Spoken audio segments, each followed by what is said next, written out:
Hello from Kingfisher, Oklahoma. Today we're looking at 1 Samuel 26 and 27. Well, Saul's at it again. We'll call this episode The Deep Sleep. Saul's trying to chase David again. David hears of it and goes down to look at Saul. Saul's in a deep sleep, probably caused by God, and David is able to sneak into the camp. Everybody's asleep. There's no watch there. And David once again finds himself in the position where he could kill Saul and be rid of him. But he doesn't. He's still refusing to strike God's anointed, which is the right thing to do. But what he does is snatch his spear and his jug, and he goes up on a hill, and then he has this shout down from the hill to wake everybody up. And success. They are awake. Saul recognizes it's David's voice, and so they have a small chat from hill to where Saul is, and Saul realizes, man, I've been crazy. All this time I've been trying to kill you, but you've been so nice. Goodness, this is awkward. And then he goes home. David then, in the next chapter, 27, is just afraid that Saul one time is going to catch him and is going to kill him.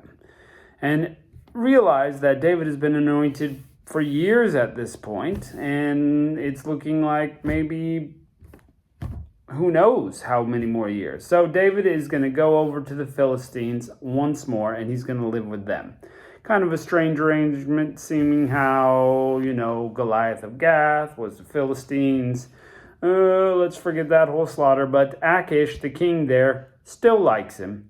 And so he gives David a place to live in Ziklag, which belongs to the kings of Judah after that point. And wow, what a weird arrangement to have the enemies living, but Achish likes him. David then begins striking out from Ziklag, kind of as a base, and he starts going and attacking these old Israelite enemies, the Geshurites and the Gezerites and the Amalekites, people who are between Israel and Egypt. So he starts killing them, but when he goes there, he slaughters them all, which is really kind of what they were supposed to be doing, is getting rid of these people who were so sinful in front of God. But the Israelites didn't quite take care of business the first time.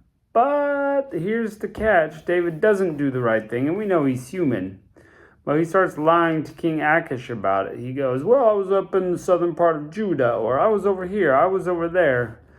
And nobody can tell where he actually was because all the people are dead that were there. So the lying, not so great, but David's passing some time, almost a year and a half, living in the land of Philistine, still waiting for God to keep his word and put him on the throne. I know we would all be anxious if it was like a week, but here he is, years down the road, still waiting on God. So may we have the same kind of patience David had for God to fulfill what he said he would. So let's jump into it. The Deep Sleep, chapter 26. And the Ziphites came unto Saul of Gibeah, saying, doth not David hide himself in the hill of Hachilah, which is before Jeshimon? And Saul arose and went to the wilderness of Ziph, having 3,000 chosen men with him to come seek David in the wilderness of Ziph. Paul pitched his tent in Hachilah, which is before Jeshimon, by the way. But David abode in the wilderness, and he saw Saul come after him in the wilderness. David therefore sent out spies, and understood Saul was come in very deed. And David arose and came to the place where Saul had pitched, and David beheld the place where Saul lay. And Abner, the son of Ner, the captain of his host, and Saul lay in the trench, and the people pitched round about him.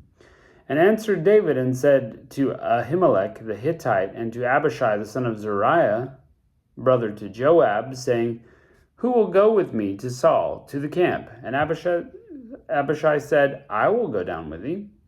So David and Abishai came to the people by night, and behold, Saul lay sleeping in the trench, his spear stuck in the ground at his bolster. But Abner and the people lay round about him. Then Abishai said to David, God hath delivered thine enemy into thine hand this day. Now therefore let me smite him, I pray thee, with a spear, even in the earth once. I will not have to smite a second time. I'll kill him the first time. And David said to Abishai, "Destroy him not, for who can stretch forth his hand against the Lord's anointed?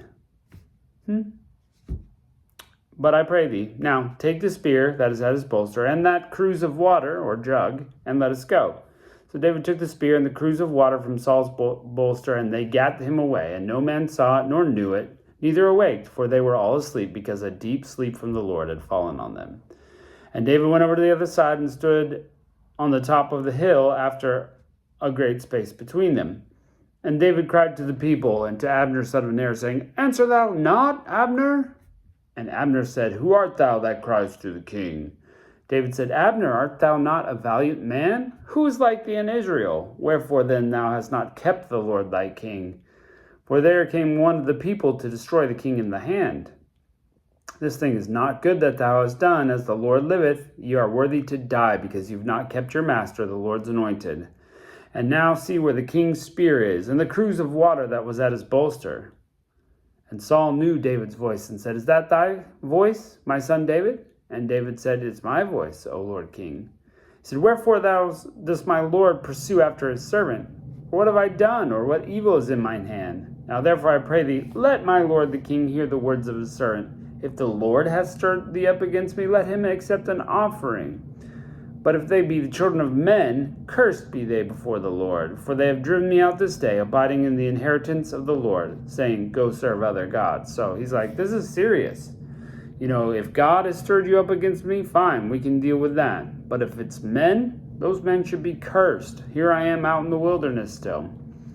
Now therefore, let not my blood fall to the earth before the face of the Lord. For the king of Israel is come out to seek a flea, as one doth hunt a partridge in the mountains. Saul said, "I have sinned. Return, my son David, for I will do thee no more harm, because my soul was precious in the eyes this day. Behold, I have played a fool, and have erred exceedingly." And David answered and said, "Behold, the king's spear, and let one of the young men come over and fetch it. The Lord render to every man his righteousness and to his faithfulness, for the Lord delivered thee into my hand this day. But I would not stretch forth mine hand against the anointed. And behold, as thy life was much set by this day in mine eyes, so let my life be such set by in the eyes of the Lord, and let him deliver me out of tribulation." Saul said to David, "Blessed be thou, my son David. Thou shalt both do great things, and it shall still prevail." So David went on his way, and Saul returned to his place. So David doesn't die, he gets away. Saul also doesn't die because David is kind to him. So, chapter 27. David said in his heart, "I shall now perish one day by the hand of Saul. There is nothing better for me than I should speedily escape into the land of the Philistines. And Saul shall despair of me to seek me no more in any coast of Israel, so I shall escape out of his own hand." David arose, and he passed over with 600 men that were with him to Achish, the son of Maoch, the king of Gath. And David dwelt with Achish at Gath, he and his men, and every man of his household, even David with his 2 wives, Ahinoam the Jezreelitess, and Abigail the Carmelitess. We read about her yesterday, Nabal's wife. And it was told Saul that David had fled to Gath, and he sought him no more. And David said unto Achish, "I have now found grace in thy eyes. Let them give me a place in some town in the country, where I may dwell there. For why should thy servant dwell in the royal city with thee?" Then Achish gave him Ziklag that day. Wherefore Ziklag pertaineth to the kings of Judah unto this day. And the time that David dwelt in the country of the Philistines was a full year and 4 months.